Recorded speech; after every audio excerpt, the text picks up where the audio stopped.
बायकांबरोबर आमचा जीव जातो। गद्दारीच केली। आज आमचा उमेदवार एवढे दिवस शाखाप्रमुख काम करतोय, तिथे येतोय जातोय, मग साहेबांना दिसत नाही। प्रत्येक वेळेस साहेब श्रद्धा जाधवच ऐकतं, श्रद्धा जाधव ऐक म्हणजे आम्ही कोण तुमच्या नजरेत? आम्ही कोणीच नाही, आम्ही कामं करतोय ना, आम्ही झेंडे घेतो, आम्ही रात्र दिवस करतो, तेव्हा शिवसेना येते। आम्ही पाय झळवतो तेव्हा आम्ही करतो।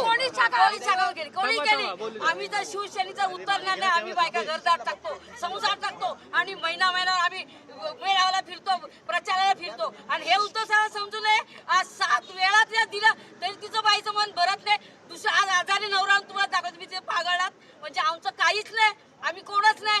आम्ही एवढे शिवसेना आम्ही कट्टर, आमचं काय मिळालं आम्हाला? आम्ही एकच इच्छा होती इंदुरला सीट द्या, पण तुम्ही देऊ शकलात नाही। आम्ही तुम्ही श्रद्धा जाधवचं तुम्ही ऐकता म्हणजे श्रद्धा जाधव तुमच्यासाठी मोठे आहे, आम्ही सगळे चिंदी आहेत का सांगा?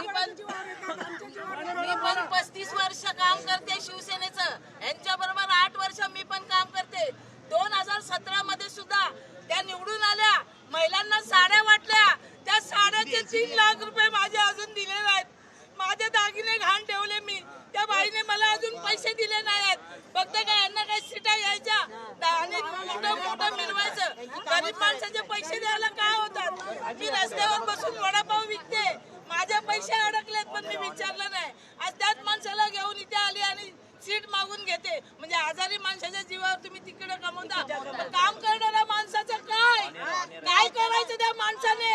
आज त्याने किती वर्ष खर्च केलाय शाखेत, आम्हा महिलांना आम्हाला बाई आहे। अहो मला एक वाईट काय वाटतं माहिती आहे, प्रत्येक वेळेला साहेब तिचं ऐकतात, हे चुकीचं आहे साहेबांचं, ही चूक केले। मग साहेबांनी त्याला विचार करायचा आमचा 7 वेळा तुला दिली, आज 8व्या वेळा तुला दिली, काय घरांच्याही चालवणार तुम्ही? हे चुकीचं आहे। जेव्हा शिवसेना पेटतो आज यांना कळेल, हे शिवसेना सुद्धा नाचवतात ना, आम्ही पण पेटणारच। किती विचित्र, किती गद्दारगिरी म्हणजे ज्या